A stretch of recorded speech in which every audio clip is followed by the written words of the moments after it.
All right, Horsemen Academy for April. A pleasure to be back in the studio again. I have a special guest today. I appreciate all of y'all who checked out the conversation that I had with Talisha Ayo Tay in the high frequency event that she's having this week.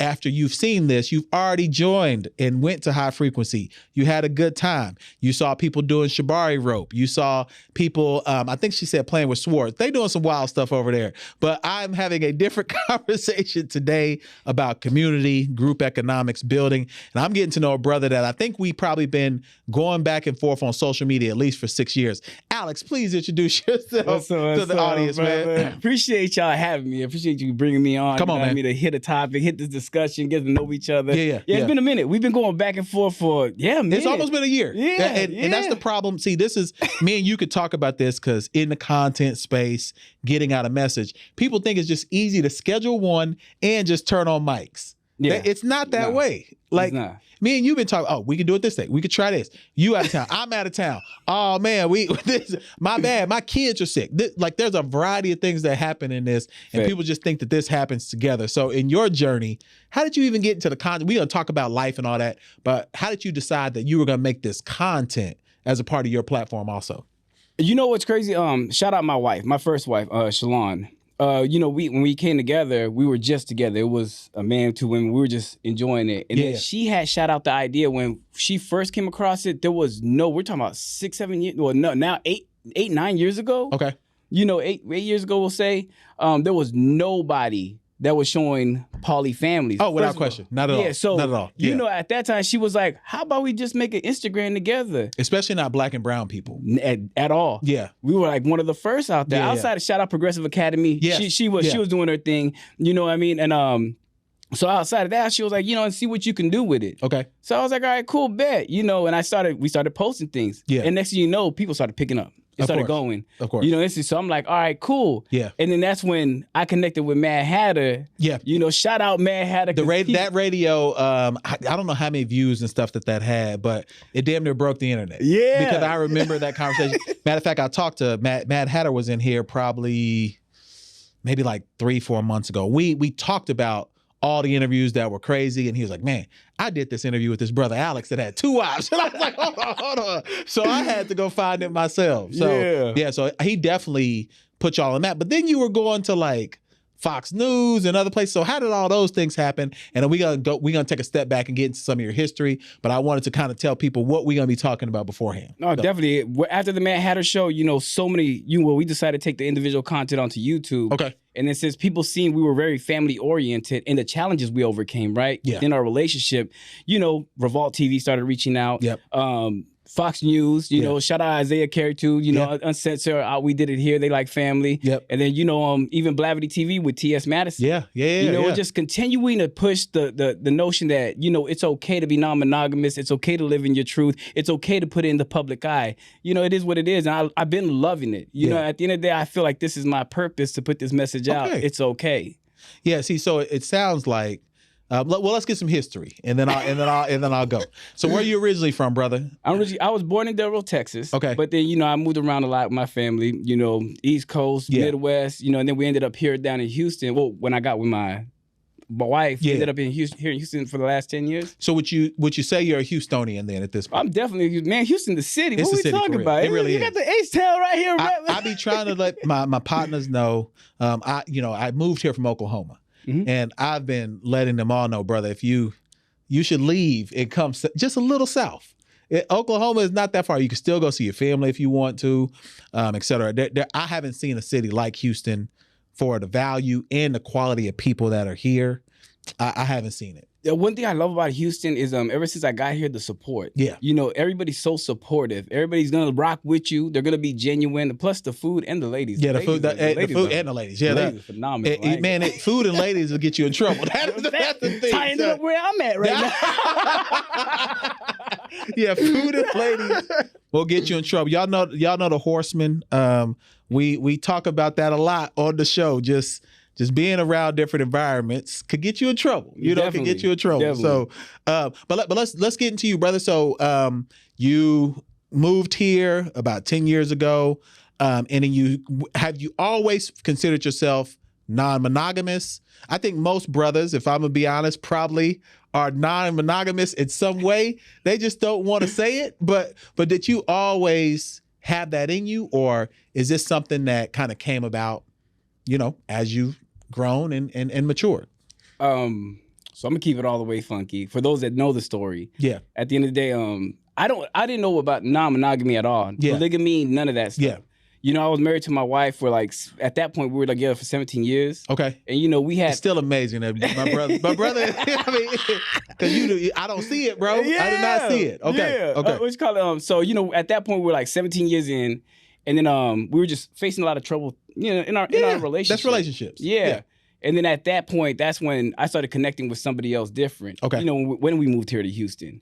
And of course, infidelity did play a big part of how it transitioned into non-monogamy. Okay. So, I did it kind of how you said most men are, non-monogamous, but I did it in a deceitful, distasteful way. Yeah. But I found myself in that position. But we've always discussed it openly beforehand, me and my wife. We made jokes about it. Okay. What do we add another woman? And all that. So when it finally came to the forefront, she wasn't too...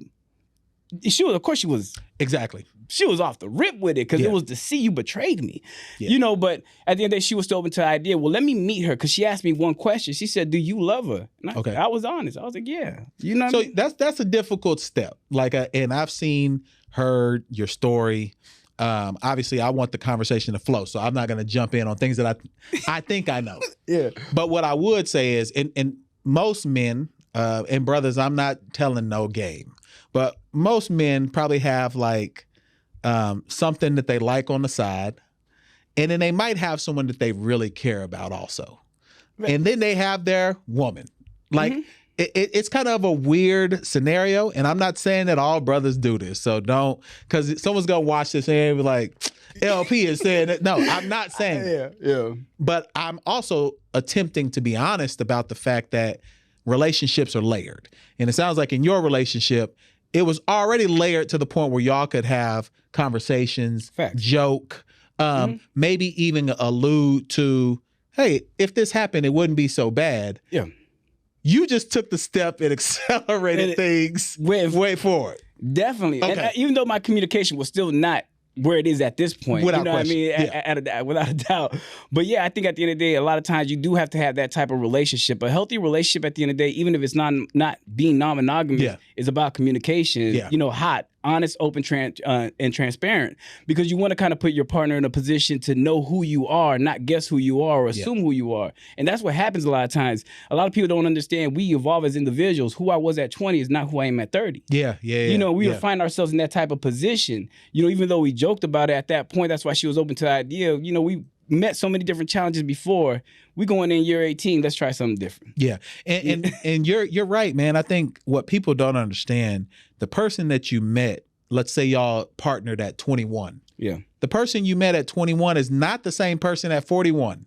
But they expect you to be. But it's impossible. But they expect you to be. That's true. But that's because they don't communicate. Yeah, they don't communicate. And then they learn that at the end of the day, as you evolve and you have different likes and interests in life, it's hard to actually bring it to your partner because sometimes you shut down. One of the biggest things that ruin relationships is we get content. We normalize and get comfortable. And when you do that, now there's no excitement because we're scared of what it's going to be like to travel to a foreign area with each other. Of course. But that's when you build better trust and better relationships with each other. Going to something you learn, putting each other in a spot where we both can be equally vulnerable to see how we do. It's a very beautiful thing, but most people in relationships are not doing that. And because it's threatening to the relationship. Facts. Like if you like something that the other person doesn't like, and y'all are attempting to have a shared vision, and that other person isn't coming along, that's a threat to the relationship.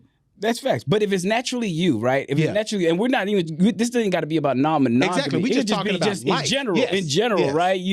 In general, you got to also understand if that person, and you feel this is naturally who you are, you may not experience or get along or continue your journey with that individual. And that's the scary thing because we want this particular person to be everything that we need them to be. And that's a lot of things that you should be getting from a village at times. Correct. No, you're right. And that's how, if we think about tribes, that's probably how it used to be. Yeah. Like you would get different things from different parts of your village. And at least Americans, we are very individualistic now. Very it's much. Mine or no one else's. Yes. You know, it's us against the world. When it really doesn't have to be against the world. Like maybe the world will support you in some of your endeavors. So that becomes a weird thing. So let's give people some terms then. We're throwing around non-monogamy. What would you say that means in your world? Non-monogamy is the over umbrella. It's the top, right? Okay. Non-monogamy, of course, is basically, you know, there's diversity. Yeah. Right? In non-monogamy. You have things that break down to 8 different things in non-monogamy. You have polygamy. Okay, that's one. Which is many spouses. And that has polyandry, which is many husbands. Polygyny, which is many wives. So those are two in the same, but one is where the woman is the figure. Yeah, the hinge. She has the multiple, and all of them are monogamous to either, if it's the man with multiple wives, the wives are monogamous to him. If it's the woman with multiple husbands, and the husbands are monogamous to her. Okay. You know, and then you have polyamory. Okay. Polyamory is many loves. Gotcha. This is where it gets really diverse because this is where you get your triad, your quads.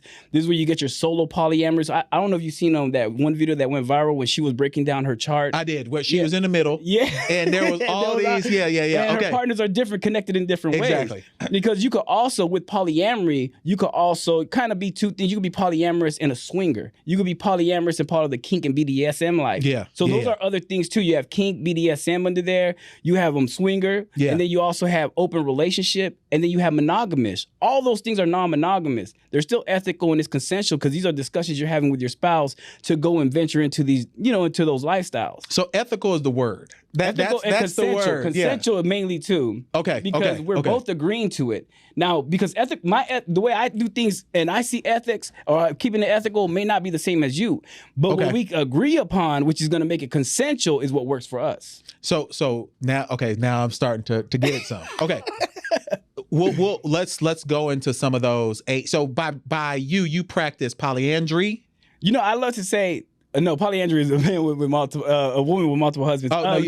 Polygyny. That's what I will fall in that for. Okay, but I love to say non-monogamy, right? And the reason I love to say non-monogamy is just because, shout out Joe from Poly by Nature. He said it's not about the destination. Poly by Nature podcast. Yeah. Him and his wife. Yeah, him and his wife. Reese, Joe and Reese. Okay. Yeah, shout them out. He had said himself when I was talking to him one time, he was like, non-monogamy is about, the journey, not the destination. Correct. And that's true because in our situation, we began as a polyamorous triad. Both Shalon and Chantel were dating each other. Okay. And then they figured that they weren't connecting on a romantic level because this is where we go into different things of you got to understand yourself. Agreed. And when they started finding themselves more in this relationship, they decided, okay, well, let's not deal with each other on that type of level. Let's move in a form where it's a V now. And that's what put me under polygyny because now I'm the hinge. Gotcha. Okay. So so what some people would say is, man, that's a lot. That's a lot to consume.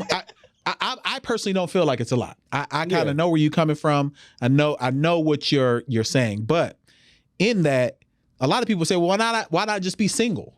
If that's the case. If you want different relationships, why not just be single?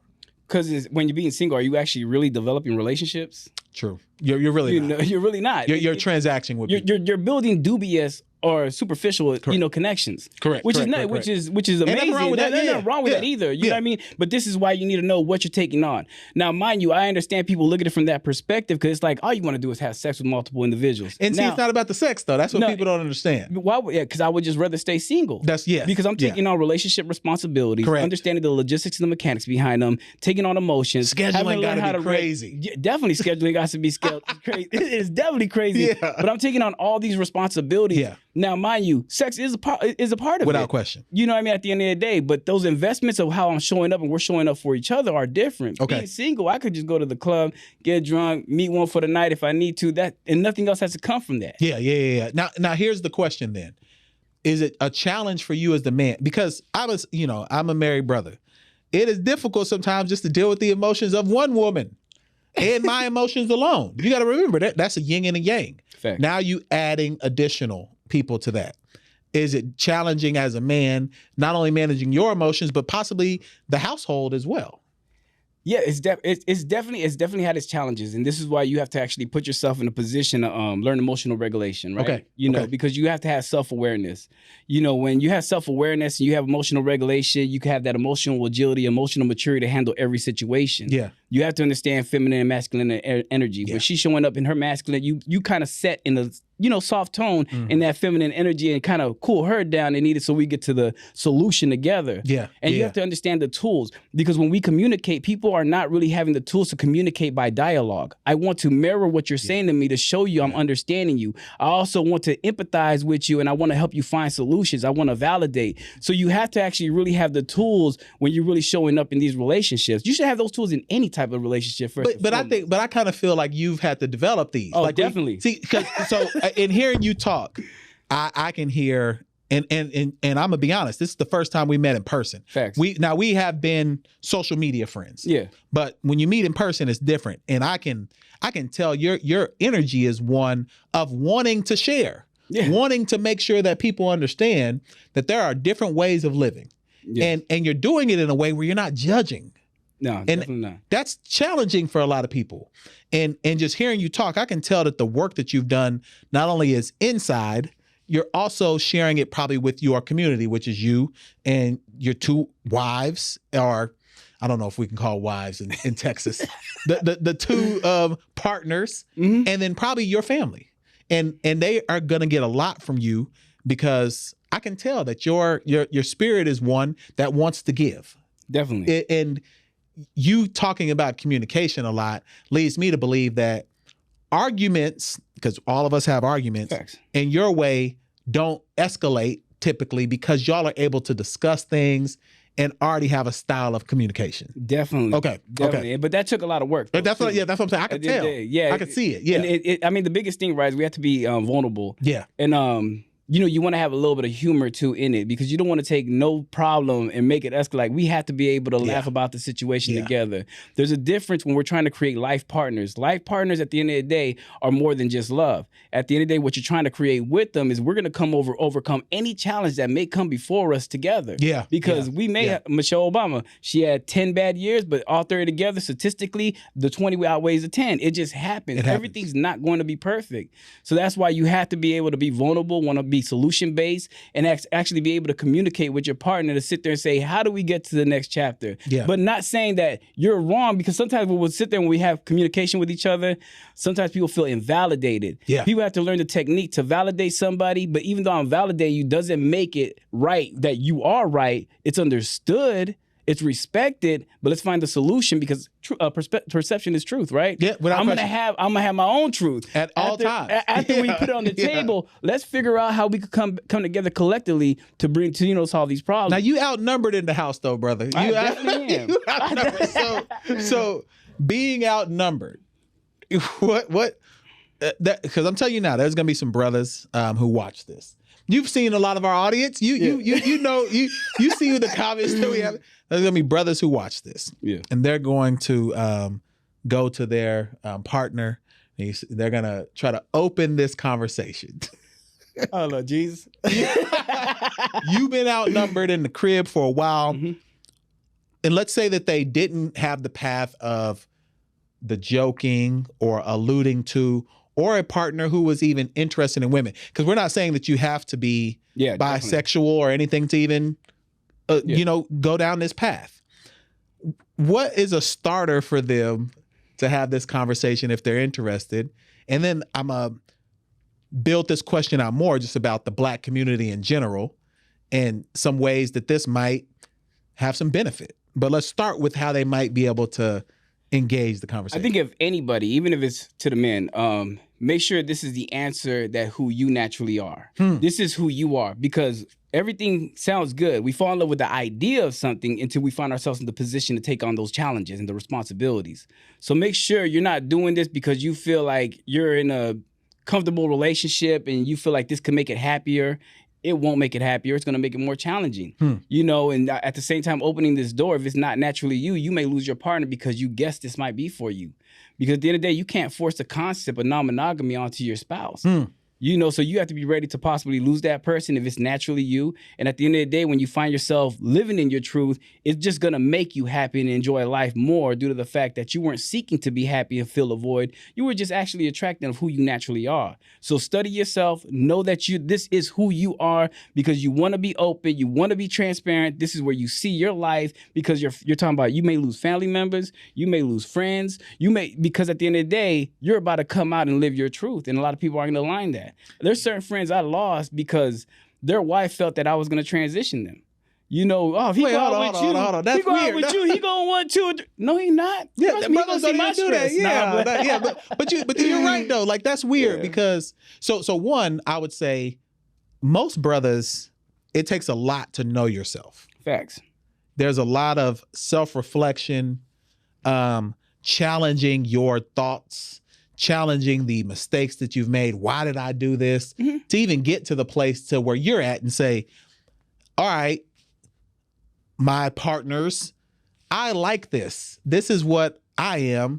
Are y'all along for the ride? How can we do this together? That's a difficult conversation because men do not like to be honest.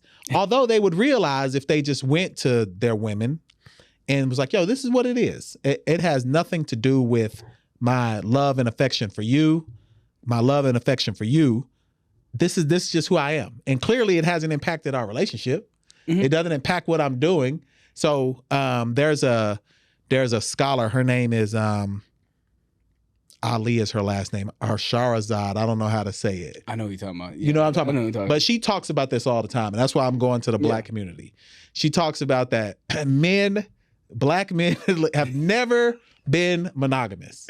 Now, that's a broad statement. It is. But she says that, and she says that it would benefit the community quite a bit if we had more of a communal concept with relationships also. Do you feel like it's benefited your relationship, your finances, your economics to be in your triad, so to speak? Yes, definitely. Okay. More people on hand, right? You know, it's a concept. Yeah. I don't want to say it's the concept. Of course. It's a concept, right? It's due to the fact, especially if you are actually working together and you guys understand what the overall goal to move as one is, and everybody's playing their position in part, and you treat it as an interdependent relationship, you know, that's where you're going to win and succeed.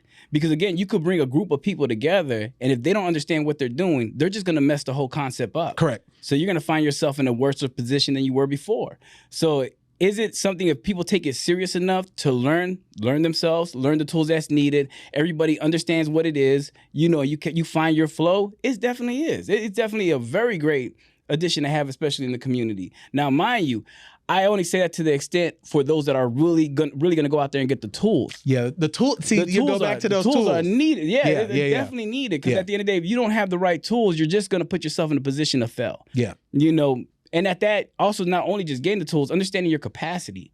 Just because I give you the tools to build 2 homes at one time doesn't mean you have the capacity to do it at one time. Yeah. Yeah. So that's why I go back to knowing yourself. Yeah. Yeah. And in hearing you talk about, because you keep coming back to tools, we're going to give some people some tools here in one moment, because I think there's probably some game that you can give people, man or women. But you're a male triad. Have you seen many woman triads succeed where there's 2 male partners? Like, I think there's some ego in men. I will be honest.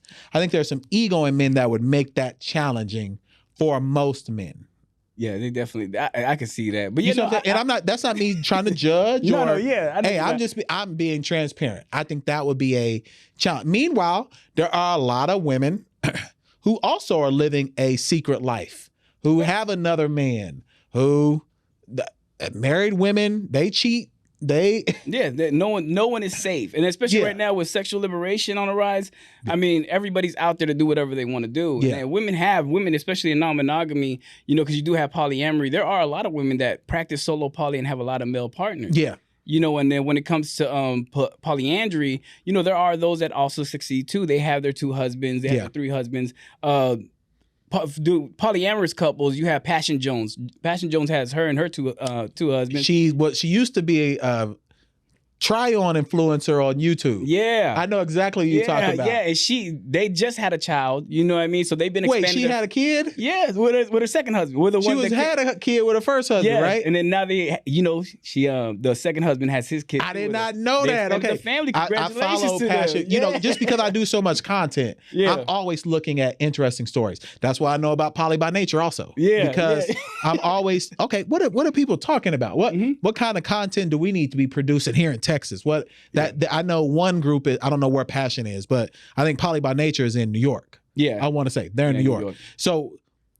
So she is with, I didn't know. So Passion has two husbands. Two husbands, and then she just expanded her family with her new addition from the second one that came. Man, that's tough. That's tough. And then you have Progressive Academy, Kenya. You know, Kenya has Tiger and Carl. Yes. You know, and they've been doing this for 20-some plus years. Yeah. You know, so there is success, especially when you feel, again, it's about alignment. Because not all women want to just share one man either. Of course. So this is preference. Right? And, you know, so at the end of the day, if this is your preference, y'all are all choosing to do this and being aligned with it, then it's going to work in any type of structure that you want. Yeah. And there's a lot of men who they are the side dude and know it. Yeah, man, I had a brother. I had a brother tell me one time, he was like, but mind you, right? Because when we were talking about the same type of thing, you know, about, you know, women having two men, he had said, you know what, the only way I could play that position is I could be a boyfriend to somebody else's wife, but I can never be a husband to a wife that has a boyfriend. I was like, I guess I could check out. But you know, okay, so I think the issue is there's some ownership. Yeah. And that's what we got to get out of. The ownership of, that's my wife. And I think that's what when you get married, that happens. Like you feel like you've got some ownership. That's because marriage used to be like a property thing. Yes. You know, the husband was giving or the wife family was giving a dowry to the husband. Hey, thank you for taking this daughter. She is your responsibility now. Yeah. We don't do that anymore. No. So I know some of that is still ingrained in a man's head because I understand where your brother's coming from. Talking about like, yeah, that's tough, but that might be, I don't know. That's a tough one right there. That's a tough one. There's people who might need to unpack that more. Yeah, they might need to. It might not be me. To me, but I'm about to start joking. Go ahead. To me, I look at it right, and I think it's just due to the fact of what the title comes with, right? You're looking at more of the responsibility. So if you're coming as a husband, I guess the title of husband comes with more responsibility. So you want to kind of dictate that situation a little bit more. Correct. As a boyfriend, you're looking at more of being the escape route, and it's easier to show up as the escape route than it is being the security and provider for a woman. So that's why when he said the statement, I was like, I kind of see where you're going with it because you put it in the side piece perspective. You know, whenever your wife makes you mad at home, you escape to the side piece, and the side piece, she don't take none of your nonsense in. She could care less. She could care less, but you gonna still spoil her. She's the escape. She's the escape. She's the excitement because you done ran from home instead of handling the responsibility. So when you look at it from a different perspective, who am I gonna rather be? The husband that has to take all this on while she also has another man, or am I gonna be the boyfriend and leave the responsibility to him? And I could just be the escape. So I understood his concept that he was trying to sell and pitch. You know, but I was like I said, you better than me, brother, because I was gonna start telling jokes. You can tell your jokes. I gotta educate. Nah, you put it in a concept that makes sense because there is I don't want to deal with this right now. I can go escape. Yeah. When you're the husband, there is no escape. No. There is duty in that role. Yeah. There is duty in the role of being a father. There's duty in the role of being a caregiver. Husband is incumbent. Boyfriend, you ain't got to. Yeah. You just got to be ready for action. And that's if the woman actually puts you in that position. Now, she's really practicing non-monogamy or polyamory. She's not going to let you just be the escape because then you're telling her that's where she's going to hold her own value at. Yeah. She's going to sit there and just be like, you think I'm escaping my husband just to come to you? That's why I say you need to know yourself naturally because you're going to put certain people and placements in your life for reasons. We're actually doing real relationships when it comes to polygamy and polyamory. It's not just sex-based. Now, mind you, when it comes to open relationship and monogamous, you know, those discussions may be only sex-based. Yeah. So at the end of the day, those escapes can actually happen if you want them to. Yeah. Now, the community discussion, because Dr. Umar has said it. I think her name is Rasharzad. I'm gonna mess that up, sister. And my apologies. And just other people who discuss that we probably have more single women in our community than men. A number of the men in our community, maybe in situations, whether it be the prison system, whether it be men who are not interested in women, where some of our maybe Black and brown women find themselves in a situation where they could partner with others and probably be just as happy as they would otherwise, but that's not what we've been shown. That's not what we've been seeing. Here more recently, even the new president of Senegal, I want to say, came into the inauguration with 2 wives. Yeah. Which 2 first ladies. 2 first ladies, 1 Christian, 1 Muslim. Yeah. So he was like, nah, I'm going to be the president not only of the country, but this is how I live. Do you think it could have some impact on the Black community? I believe so, right? I believe it can. Again, I'm going to say it's a way. Yeah. It's a way, not the way, because it is all about the tools. And once you understand your capacity and, if you want to actually establish better homes, the tools, I got to keep stressing the tools, because you could do that to one brother, give him the right tools, and he could hold down 1 family doing monogamy. Yeah. If we have more men showing young men how to be better men, the solution is not going to be providing polygamy. It's about providing the right tools so these young men hold down families. Yeah. Yeah. But is it a way for those men that are actually out there taking this on? If you feel suited that it is your preference and you see that you could do this with this man and this man has a capacity, of course it's going to be a solution, because most men, I don't want to say most men, but a few men are not going to want to take the step to actually really take the tools in and learn what it takes to actually show up and hold down multiple women, and not only the multiple women, all the children that may come in that situation, because we can't neglect the children either. Yeah. So what's a tool that you would give someone that you say that, hey, this has helped me along my path?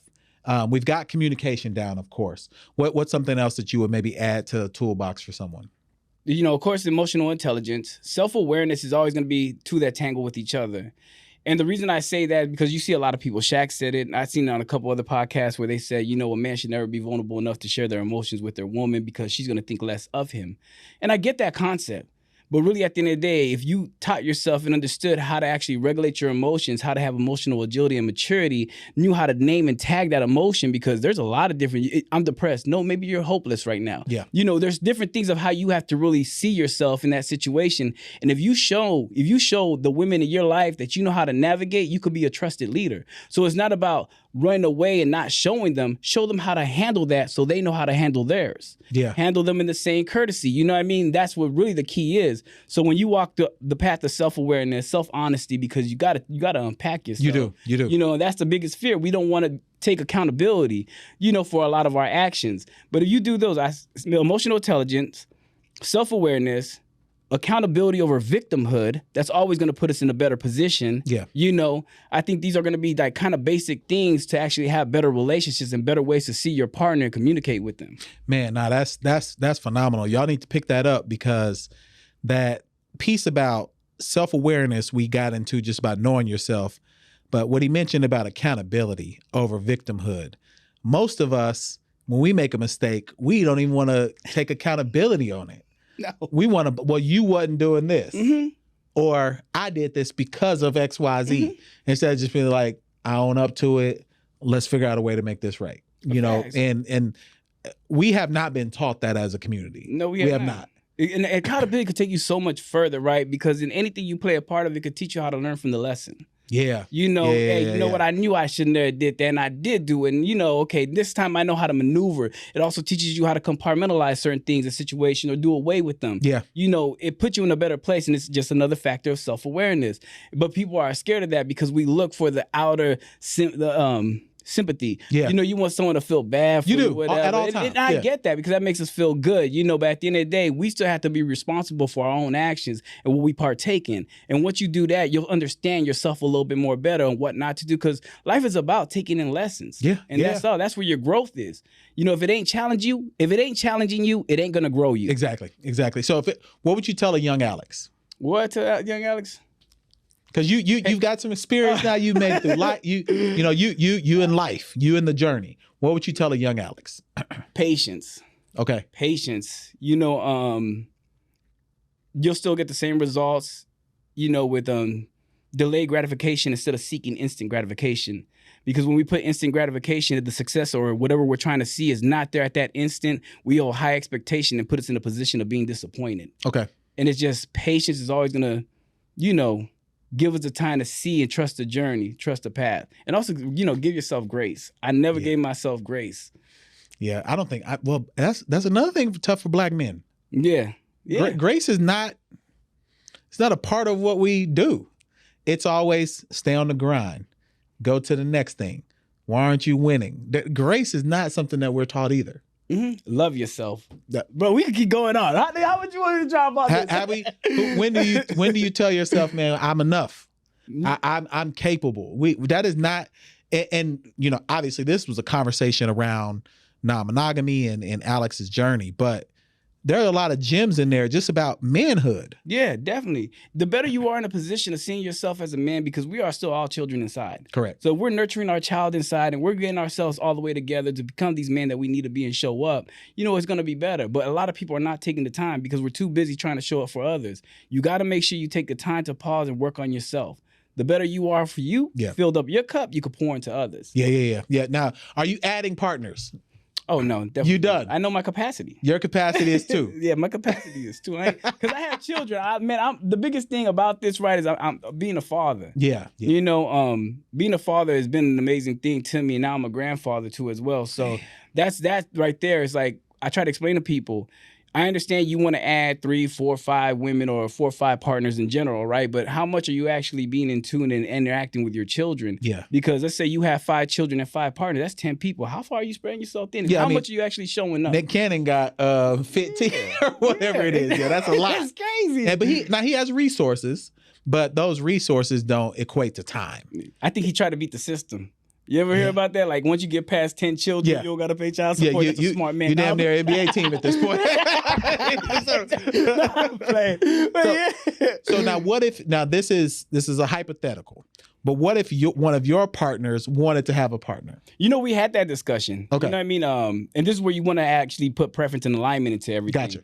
It was like we didn't want to mess up the flow of anything. Okay. We like what we have because also in the same sense, it's not just me having Shalon as a partner or Chantel as a partner. They still have their partnership of how they still connect. They go do things together. They still go create and have their rituals and nurture their relationship too as well. So to throw someone else in the mix, because when you're creating relationships are built off of 3 things. Okay. So it's spirituality, intellectual, and social, right? Okay. How we socialize. And those are the 3 things that we create when we're trying to really work on the logistics or the mechanics of the relationship. Because I want to make sure we meet on the same intellect. We gotta understand. We have to have that, again, emotional intelligence, financial intelligence. We have to oversee our goals together. Our spirituality is just our self-awareness, our inner work, of course, right? And of course, our religious beliefs.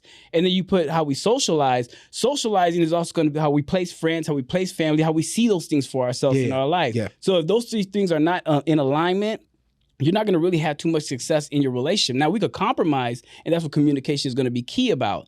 But that's why those 3 things you have to kind of home in when you're trying to create partnerships with people, long-term partnerships, because that's really a part of life, those 3 things. Yeah, and you, that's right. I mean, I like that 3-prong approach, because those are the 3 things that sometimes mess up relationships too. Fact. Like, especially on the socializing. I don't like your friends. You can't hang out with them no more. That becomes a problem. Facts. I don't believe in God. Some people would say, "Oh, I do believe in God." Well, we're not compatible. Mm-hmm. Or, those are the things that mess people up. I'm a Christian, but you're Muslim.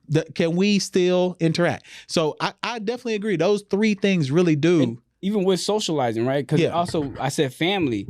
I think I forgot what rapper had said it. He said when we had a child, I had to relearn how to date and be with my child's mother. When we come to socialize, if they're a new mother in the situation, now they're looking at family a little bit. They're pivoting on that sense, and they're also gonna their personal life too, how they socialize with their friends and everything. It alters. So at that same time, you got to keep. Again, we're not the same person that we were 5 years ago. So now you got to do different alterations, and we have to have the same beliefs. Oh, well, when I became a parent, I moved this way. So exactly.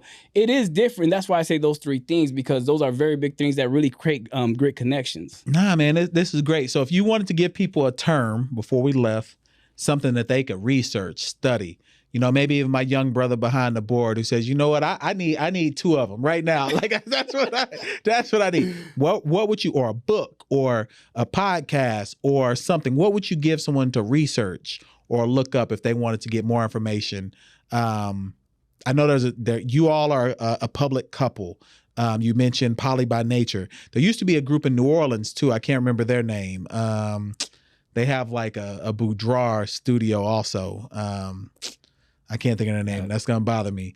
But there's a few of you all that are more public. Where can people get information? What would you recommend someone to view, to look at for this being done healthily? You got of course Poly by Nature. You got Progressive Academy. You know, she's been doing it for so long. She has her up-level communication book because it is really about communication.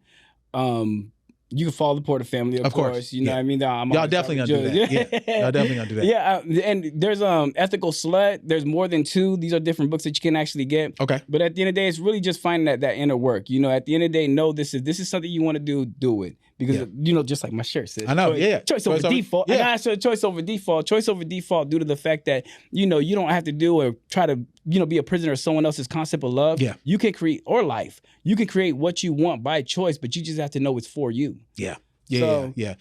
Where can people find y'all? Where and how are y'all putting out new content? What can people expect from your family moving forward? Just showing that it's capable. At the end of the day, I'm always putting content out. I'm always giving the different tools that is necessary to navigate in those relationships, navigate within yourself.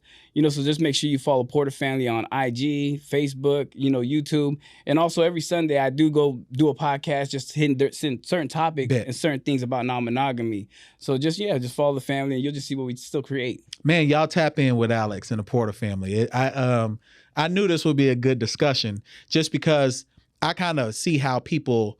You know, there's ways that people do this that it can be toxic, where it sounds like there's men taking advantage of the women in their lives. Yeah. And I have seen that. I have seen where I felt uncomfortable with how they were expressing or presenting even the idea. But just in hearing you talk, I can tell that there's been a lot of deep work done. Fact. There's been a lot of communication done. And there's been a lot of healthy navigation to where you can share the story and help other people. Like, have you ever thought about doing like coaching or anything? I did coaching for a little bit. Man, you got to do it, bro. Like, look, I did coaching for a little bit. One thing that I found out doing coaching is people don't really want the work. They want you to fix their partner. I can give you the tools. I can tell you what to do. But at the end of the day, it's like, it's still not fixing them because you need to fix you. And the message goes over their head and it just becomes a little bit exhausting because I still am taking in their problems and their situations a little bit. So when I started noticing that, I did pivot away from it. And that's what makes me just create content because you have the choice now. Take the tools, do what's necessary on the things that I'm saying because it is a free game. Yeah. If not, that's on you. Man, I never thought of it that way because you're right. Like sometimes you'll give people the tools. They're even, you know, supporting you, paying for a service maybe even. But if they don't see any results, you know who they're going to blame? Yeah, man. Exactly. Yeah. It is, of course, you know, it comes with it. But yeah, I don't, that's why I don't do coaching. Okay. All right. Well, y'all know where to find my brother, his family, his lovely family. I still can't believe that my man got kids that's old, man. That's crazy, you know. But this has been a Horsemen Academy for April. We'll see him again though. Trust me. He'll be back on. I think when we're ready to clown, we'll have him on the not when we have you on the big one. You got to tell you the 2 wives not to listen because they're gonna be mad. Oh no, definitely. We going in. What you talking about? Bring them to this. Bring them to. It's all uncensored. What we talking about? That's the uncensored. Like, Horsemen Academy is more censored, more tame. We want people to know, but when we get you on the big show, we got some stuff to do. So this has been Horsemen Academy for April. This is your boy LP. We'll be back. Appreciate it.